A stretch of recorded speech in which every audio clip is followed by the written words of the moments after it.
чиро истеъмол кунам ки мардонагӣ ман бениҳоят хуб шавад. Гӯшти кадом ҳайвон аз ҳама фоиданок аст? Бемороне ки назди шумо барои табобати заифии мардона меоянд, шумо кадом намуди гӯштҳоро ба онҳо маслиҳат медиҳед? Истеъмоли гӯшти гӯсфанд метавонад фишори хун давлениеро баланд кунад. ассалому алайкум дӯстони азиз, духтур Умар Азизов ҳастам, уролог, андролог ва директори клиникаи Евромед. дӯстон, имрӯз ба 11 саволи шумо дар бораи истеъмоли гӯштҳо суҳбат мекунем. Хоб ман мефаҳмам ки кадоме аз ин ҳайвонҳо гӯшти фоиданок доранд ва кадом инҳоро беҳтараш кам истеъмол кунед ё умуман истеъмол накунед. Истеъмоли моеъи буқа ва ё бара ба мардонагӣ таъсир доранд ё ин ки не? Оё гӯшти будана ё бедана дар ҳақиқат ҳамин гуна фоиданок ҳастанд, чӣ гуне ки мардум мегӯяд? Ва инчунин оиди гӯшти ҷайра ва сағир ва ҳамин гуна саволҳоро баррасӣ мекунем. Дӯстони азиз, навори ҷолиб аст. Ҳатман онро дастгирӣ кунед, лайк гузоред ва фикру ақидаи худро дар зери ҳамин навор нависед. Ва агар шумо дар канали ман обуна набошед, ҳатман тугмачаи подписатсияро зер кунед. Дӯстони азиз, рақами ватсапе ки рӯи экран мебинед, рақами ватсапи клиникаи Евромед аст. Ҳар нафаре ки мехоҳад ба назди шахсан худи ман биёяд ё дигар духтурони клиникаи Евромед, ҳатман аввал ба ҳамин ватсапе ки рӯи экран мебинед нависед, номнавис кунед ва баъдан биёед.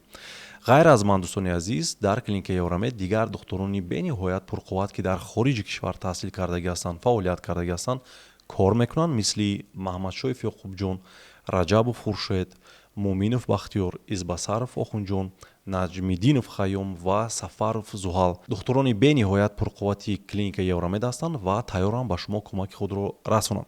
Маълумоти бештар тариқи ватсапи клиника аст ки дар рӯи экран мебинед. Эълони дуюм, дӯстони азиз, шахсоне ки ҳангоми алоқаи ҷинсӣ тестамонкунӣ доранд метавонанд ба ин рақами телеграм ки дар рӯи экран ҳаст нависед ва дар вебинар иштирок кунед, чунки вебинар то охири моҳи июн давом мекунад, яъне ки қариб як моҳ. Ва агар шумо имконияти ба духтур рафтанро надоред ва аз аввал тестамонкунӣ доред, ҳатман ба ҳамин телеграм нависед ва дар вебинар иштирок кунед ва алоқаи худро хуб кунед. Ман шуморо дар вебинар интизор ҳастам. Хуб, шурӯъ мекунем мавзӯи имрӯзаро. Дӯстони азиз, имрӯз дар мавзӯи гӯштҳо суҳбат мекунем. Албатта ман мефаҳмам ки на ҳама шароити истеъмоли ин гуна гӯштҳоро доранд, вале ба ҳар ҳол мо бояд дар ҳамин мавзӯъ суҳбат кунем. Ин чиз бениҳоят муҳим ҳастанд. ҳастанд шахсоне ки зиёд оиди саломатии худ фикр мекунанд ва ба онҳо ин мавзӯъ бениҳоят муҳим аст. Хуб, мегузарем ба саволи якум ки бисёр аз ман пурсидагӣ буданд. гӯшти кадом ҳайвон аз ҳама фоиданок аст, махсусан ба мардон? Хуб, дӯстони азиз, аз рӯи агар бал гӯем, аз ҳама гӯште ки мо ба мардум тавсия медиҳем аз ҷиҳати андрологӣ, ин гӯшти ба қавли индейка аст. Аз 10 ман ба он 9 бал медиҳам, ба хотире ки таркибаш бениҳоят кам равған дорад. Ин чиз бениҳоят муҳим аст, вале бениҳоят аз сафедаҳо бой аст. Шумо бояд донед ки дар як шабонарӯз дар 1 килограмм мо бояд 2 грамм сафеда истеъмол кунем. Масалан, агар шумо 70 килограмм бошед, 140 грамм бояд сафеда истеъмол кунед. Сафеда барои тестостерон бениҳоят муҳим аст ва барои дигар гормонҳо, барои қувват гирифтани бадани мо, барои мушакҳо, барои мардонагӣ, иммунитет ва ғайраҳо. Индейка инчунин таркибаш аз аргинин, дӯстони азиз, бой аст ки гардиши хунро ба мардонагӣ, дар худи узви мардонагӣ бениҳоят хуб мекунад ва инчунин цинк ва селен дорад. Цинк ва селен, чихеле ки медонед, барои истеҳсоли, яъне синтези тестостерон бениҳоят муҳим аст. Дӯстони азиз, бояд шумо дар як ҳафта агар имконият дошта бошед, 3-4 маротиба 150 граммӣ бояд онро истеъмол кунед, вале дар шакли бирён карда не, дӯстони азиз, дар шакли обпаз ё ин ки тафонида шуда. Ин чиз бениҳоят муҳим аст. Мегузарем ба саволи дуюм. Менависад ки истеъмоли моеъи буқа ва ё бара ба мардонагӣ чӣ фоида дорад? Мегӯянд барои табобати бенаслӣ бениҳоят хуб аст. Хуб, дӯстони азиз, аз сабабе ки соҳаи мо соҳаи урологӣ ва андрологӣ ҳаст, бениҳоят зиёд ҳамин чизро аз мо мепурсанд. Дар комментариям буд, дар яъне сообщение дар директи ман дар инстаграм бисёр мепурсанд. Ва замони пеш, вақте мо кӯдак будем, барои яъне ҳамин моеъ ба қавли ҷанг ҳам мешуданд мардумон. Яъне бисёр мардон аз ҳар ҷо моеъи буқаро мекофтанд ва моеъи бараро низ гӯё барои табобати фарзандашон ки шабона пешоб мекарданд. Яъне шабона дар ҷои хоб баъзе шахсоне ҳастанд ки пешоб мекунанд ва худашон намефаҳманд ва онҳо барои табобати ҳамин чиз мекофтанд. Ва буданд қасабоне ки ва ҳастанд аз ин чиз бениҳоят ба қавли пули зиёд кор мекунанд, вале имрӯз мо мутаассифона ба қавли бизнеси онҳоро мезанем. Хуб, дӯстони азиз, истеъмоли ин чизҳо ба ғайр аз киссаи ба қавли қассоб ягон фоида ба шумо надорад. На ба пешобкунӣ шабона, на ба мардонагӣ ва бенаслӣ, на моеъи така бошад ва бара бошад ё ин ки буқа. Агар оиди гӯштҳо гирем дӯстони азиз, ман мефаҳмонам барои шумо кадоми онҳо барои шумо беҳтару хубтар аст барои тобати ин мушкилиҳо, вале ба ҳар ҳол дӯстони азиз ба ин чизо бовар накунед. Мутаассифона мардуми мо камтар зуд бовар ҳастанд, вале мо мақсади канали мо ҳам дӯстони азиз ҳамин аст ки мо барои шумо ин маълумотҳоро бояд расонем. Хуб дӯстони азиз, агар шумо моеъи буқа ё ин ки бараро истеъмол накардаги бошед, ҳатман лайк гузоред. Саволи сеюм, истеъмоли гӯшти ҷайра ва молидани равғани сағир ё сағур ё барсук мегӯянд чӣ фоидаҳо доранд? Хуб дӯстони азиз, аз замонҳои қадим ва то ҳозир мардуми мо гӯшти ҷайраро барои табобати буғум, дард, сулфа ва барои баланд бардоштани иммунитет истифода мекунанд ва равғани сағурро бошад барои бемориҳои шуш, махсусан сили шуш ё ин ки ба қавле туберкулёз ва инчунин барои бронхити шадиду музмин ё ин ки сулфа ва баъзеҳо ҳатто барои простатити музмин болои пешобдони худ мемоланд ва инчунин барои табобати бенаслӣ ва мардонагӣ истифода мекунанд. Ба саволи шумо ки истеъмоли гӯшти ҷайра ва молидани равғани сағир ягон фоида дорад ё ин ки не, дӯстони азиз, фоида дорад албатта, лекин ба шумо не, ба шахсоне ки ҳамин чизҳоро барои шумо фиреб карда мефурӯшанд. Дӯстони азиз, аз нигоҳи тибби исботӣ ягон таҳқиқотҳои дуруст ва аниқе вуҷуд надоранд ки исбот карда бошад ки истеъмоли ҳамин гуна гӯштҳо ё ин ки молидани ҳамин чизҳо барои шумо барои ягон чиз умуман ягон фоида расонад. Баъзе бемороне ҳастанд ки мегӯянд доктор ба ман фоида карда буд, барои чӣ шумо ин хел мегӯед? Бисёр беморон, дӯстони азиз, бисёр бемориҳо вақте шумо ба ягон беморӣ гирифтор мешавед, бедору худ ба худ сиҳат мешавад, ба хотире ки организми моро худованд ҳамин хел кардагӣ аст ки иммунитети мо худаш мубориза мебарад бедору. Барои ҳамин дӯстони азиз, шумо вақте онро истеъмол мекунед, вале организми шумо худаш мубориза мебарад ва шумо сиҳат мешавед, шумо гумон мекунед ки ҳамин чиз барои шумо фоида кард, вале ин гуна нест дӯстони азиз. Ҳастанд ҳолатҳое ки мутаассифона баъзеҳо гӯшти хирс ҳатто истеъмол мекунанд, равғани хирсро мемоланд ва инчунин ҳатто медонам шахсоне ҳастанд ки дӯстони азиз аз гӯшти саг истифода мебаранд барои табобати туберкулёз, яъне бемории сил. Дӯстони азиз, асри 21 аст, ростӣ барои ман бениҳоят хандавор аст ва вақте мебинам мардуми мо бо ҳамин чизо табобат мегиранд, бовар кунед, алам мекунад. Ба хотири чӣ? Ба хотире ки мардумон пешрафта истодааст, соҳаи тиб бениҳоят бо суръати баланд пешрафта истодааст, вале мо бошем ба духтур муроҷиат намекунем, аз ин чизҳо истифода мекунем. Дӯстони азиз, вақте бемор шудед, бояд шумо дору истеъмол кунед. Равед назди духтур ва мушкилии худро бартараф кунед ва ҳамон ҳайвонҳои бечораро гузоред ба ҳоли худ. Дӯстони азиз, бисёри онҳо ҳатто дар китоби сурх ворид шудагӣ ҳастанд, вале шумо онҳоро тормор мекунед, қир мекунед ва ин албатта ба экосистема бениҳоят зарари калон мерасонад. Саволи чорум менависад ки истеъмоли гӯшти гӯсфанд метавонад фишори хун, давлениеро баланд кунад. Хуб, дӯстони азиз, ин яке аз мифҳое ҳаст, яъне яке аз афсонаҳое аст ки мутаассифона инам дар байни мардуми мо бениҳоят зиёд паҳн шудагӣ аст ва баъзе бемороне ҳастанд ки бечора солҳои дароз дигар аз ин чиз истифода намекунанд, яъне гӯшти гӯсфандро истеъмол намекунанд. Истеъмоли гӯшти гӯсфанд, дӯстони азиз, ё умуман ҳар гӯште ки набошад, қариб ки ҳамин гӯштҳои сурхро дар назар дорам, чӣ гов бошад ё ин ки дигар ҳайвонҳо, метавонад риски гирифтор шудан ба бемориҳои рагҳои хунгардро зиёд кунад, мисли атеросклероз, инсулт, инфаркт.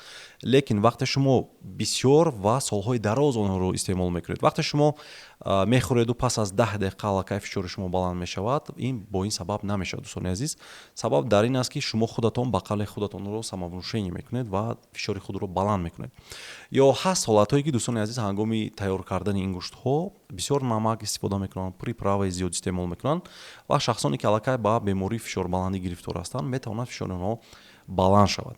Вале вақте шумо истеъмол мекунед, пас аз 10 дақиқа фишори шумо баланд мешавад ва агар хуб тайёр шуда бошад ин гӯштҳо, ин дурӯғ аст, дӯстони азиз, бовар накунед. Мегузарем ба саволи панҷум. Менависад ки истеъмоли кадом гӯшт фоидааш зиёдтар аст, яъне муқоиса мекунанд гӯшти гӯсфанд ва ё гов. Хуб, саволи бениҳоят хуб. Дӯстони азиз, дар байни мо дар ҳақиқатан яъне ду гӯшт дар байни мардуми мо зиёдтар истеъмол мешавад. Дар вилояти суғ зиёдтар гӯшти гӯсфанд истеъмол мекунанд ва ё ба фикрам гӯшти буз камтар истифода мекунанд, вале дар минтақаҳое ки мо зиндагӣ мекунем, Душанбе ва инчунин вилоятҳои хатлон, бисёртар гӯшти говро истифода мекунанд. Хуб, дӯстони азиз, се беморӣ аст ки вақте шумо ин гӯштҳоро зиёд истеъмол мекунед, риски калон аст ки ба онҳо шумо гирифтор шавед. Якум, саратони рӯда, ин аллакай исбот шудагӣ аст, дӯстони азиз, ва инчунин бемориҳои дилу рагҳо, мисли фишорбаландӣ, инсулт ва инфаркт. Ва сеюм, бемории қанд нави 2. خب равғаннокии гӯшти гӯсфанд нисбат ба гӯшти гов дӯстони азиз бениҳоят баландтар аст. Барои ҳамин дар як ҳафта онро яъне 2 маротиба зиёд истеъмол кардан мумкин нест, вале говро бошад то 3 маротиба иҷозат аст.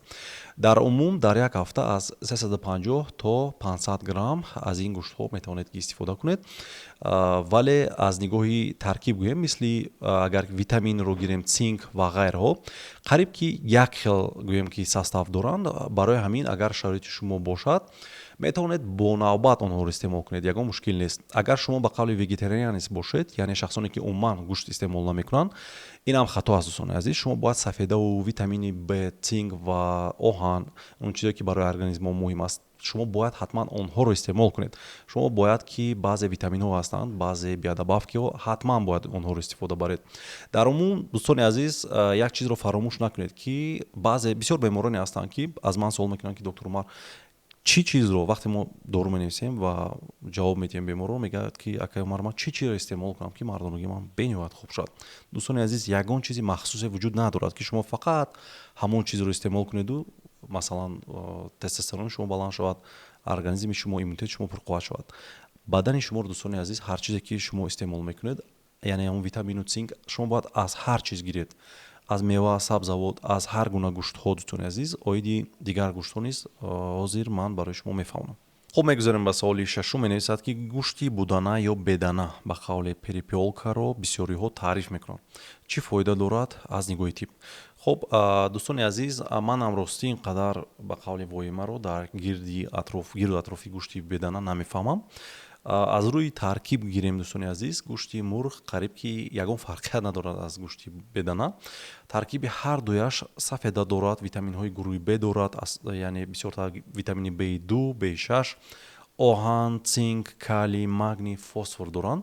фақат гӯшти мурғро дӯстони азиз, равғаннокиаш камакак баланд аст ва барои шахсоне ки ба қавли диета мекунанд, беҳтараш ки аз ҳамин бедана истифода баранд. лекин дӯстони азиз, агар гӯем ки ягон фоидаи бениҳоят вазнин дошта бошад назар ба гӯшти мурғ, ин гап ба қавли миф аст. ба ин чиз бовар накунед. метавонед аз ҳарду ино истифода баред, истеъмол кунед, ягон мушкиле надорад. хуб, мегузарем ба саволи ҳафтум. менависад ки мегӯянд истеъмоли гӯшт одамро пир мекунад. ин рост аст ё ин ки не? бале дӯстони азиз, аз нигоҳи тиб ин чиз дуруст аст. доимо ва аз ҳад зиёд истеъмол кардани гӯшт метавонад процесси пиршавии организмро яъне тезонад. чунки ҳастанд радикалҳои озод. вақте шумо гӯштро зиёдтар истеъмол мекунед, онҳо зиёдтар ҳосил мешаванд ва ҳуҷайраҳои бадани шуморо ба қавле вайрон мекунанд. агар аҳамият додагӣ бошед, дар давлатҳои пешрафта, дӯстони азиз, шахсоне ки онҳо ба қавле гӯшт зиёдтар истеъмол мекунанд, вақте 20-солаи онҳоро бо 20-солаи мо муқоиса мекунед, худатон фарқияташро эҳсос мекунед. онҳо пиртар метавонанд, синну солашон калонтар метавад. барои ҳамин дӯстони азиз, дар як ҳафта то 350 грамм истеъмол кардан ягон мушкиле надорад, вале аз ин зиёд барои шумо тавсия намедиҳам. хуб дӯстони азиз, саволи ҳаштум менависад ки бемороне ки назди шумо барои табобати заифии мардона меоянд, шумо кадом намуди гӯштҳоро ба онҳо маслиҳат медиҳед? хуб, чӣ хеле ки қайд кардем дӯстони азиз, ягон вақт фикр накунед ки фақат як чизро ё як намуди гӯштро ё ягон намуди хӯрокро шумо истеъмол кунед, ба мардонагии шумо фоида дорад. не дӯстони азиз, шумо кӯшиш кунед ки аз ҳама намуди гӯштҳо истеъмол кунед, аз ҳама намуд мевагиҳо, сабзавотҳо истифода баред. ман зиёдтар вобаста аз шароит дӯстони азиз, чӣ хеле гуфта будам, индейка ё ин ки гӯшти моҳӣ ки таркибашон зиёдтар аз цинк, селен ва сафеда иборат ҳастанд, барои тестостерон бениҳоят хуб ҳастанд. ман онҳоро зиёдтар тавсия медиҳам, вале инҳоро ҳам дӯстони азиз бисёри вақт барои шумо иҷозат нест. вале барои тестостерон инчунин дӯстони азиз, чӣ хеле гуфтам, гӯшти сурх низ бениҳоят муҳим аст, гӯшти гӯсфанд ва гов. барои ҳамин ҳама инҳоро ба қавле ба навбат метавонед истеъмол кунед вобаста аз шароит. хуб, мегузарем ба саволи нуҳум. менависад ки истеъмоли кадом намуди гӯштро умуман тавсия намедиҳед? хуб дӯстони азиз, албатта гӯшти хукро ман умуман тавсия намедиҳам, на танҳо аз нигоҳи динӣ, инчунин аз нигоҳи илми тиббӣ низ, чунки таркиби онҳо аз ба қавли насишини жирӣ ва холестерин зиёдтар бой аст, ки ино риски гирифтор шудан ба бемориҳои атеросклерози хунро зиёд мекунанд, яъне ба қавле ба бемориҳои инсулт, инфаркт ва инчунин фишорбаландӣ метавонад оварда расонад. инчунин дӯстони азиз, нигоҳбини ин ҳайвонҳо аз нигоҳи гигиенӣ, яъне тозагӣ бениҳоят қин аст ва хукҳо зиёдтар болои ахлоти худ хоб мекунанд ва ин ғаждӣ риски гирифтор шудан ба бемориҳои паразитиро, яъне кирмро зиёдтар мекунад. боз кадом намуди гӯштро ман барои шумо тавсия намедиҳам дӯстони азиз ва рости худам аллакай 15 сол шуд онро истеъмол намекунам. Ягон намуди ҳасибҳо яъне калбасаҳо ва сосискиро барои шумо тавсия намедиҳам, ба хотире ки онҳо гӯштҳои коркардашударо истифода мекунанд, яъне коркард мешаванд гӯшти онҳо. Ино риски гирифтор шудан ба бемориҳои ракҳои хунгард ва ё ин ки рак ё саратони рӯда ва ба қавли рӯдаи ростро зиёдтар мекунанд ва ин чиз аллакай исбот шудагӣ аст дӯстони азиз. Барои ҳамин ягон намуди онҳоро барои шумо умуман тавсия намедиҳам. Хуб, мегзарем ба саволи даҳум. Ман на гӯшти гов метавонам истеъмол карда ва на гӯсфанд.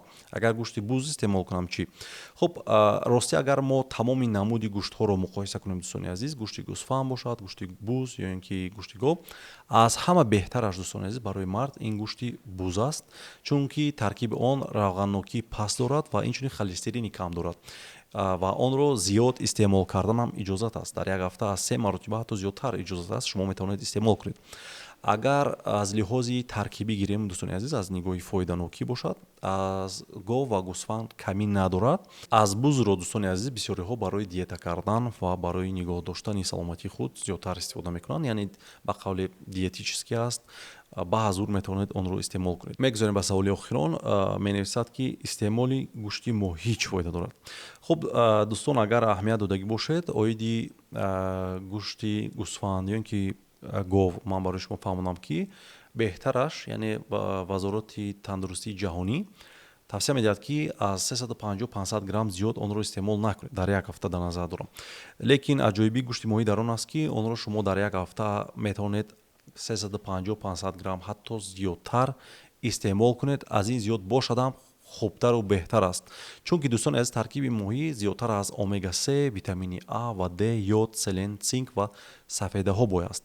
Истеъмоли он барои иммунитет, бақувват кардани хотира, барои баланд бардоштани тестостерон дар мардон бениҳоят хуб аст дӯстони азиз. Агар бо дигар гӯштҳо мисли гӯшти гӯсфанду гов муқоиса кунем, инҳо риски гирифтор шудан ба бемориҳои ракҳои хунгардро яъне кам мекунад. Баръакс, агар онҳо зиёд мекарданд, ин баръакс метавонад ин рискро дар шумо кам кунад дӯстони азиз. Агар шароит бошад ва имкониятҳои шумо агар яъне гузорад, шумо метавонед дар як ҳафта ҳатто 3-5 маротиба зиёдтар онро истеъмол кунед. Кадом моҳиҳое ки дар Тоҷикистон дӯстони азиз ҳастанд, онҳо безарар ҳастанд ва шумо метавонед вобаста аз шароит истеъмол кунед онҳоро. Хуб дӯстон, ин ҳама маълумотҳое буданд ки мо барои шумо ҳамроҳи тими худ ҷамъоварӣ кардем ва умедворам ки шумо меҳнати моро қадр мекунед ва ҳатман барои ин чиз лайк гузоред ва фикру ақидаи худро дар зери ҳамин навор гузоред. Ва ҳатман агар дар канал обуна набошед, ҳатман обуна шавед. Дӯстони азиз, ман ростӣ дар ин мавзӯъ чандин сол буд ният карда будам ки як навор карда барои шумо пешниҳод мекунам, вале имконият даст намедод ва шукри имрӯз имконият шуд. ҳамроҳи тими худ маълумотҳои муҳимтаринро ҷамъоварӣ кардем ва барои шумо пешниҳод кардем. худованд ҳеҷ гоҳ бемор нашавед. Хайр.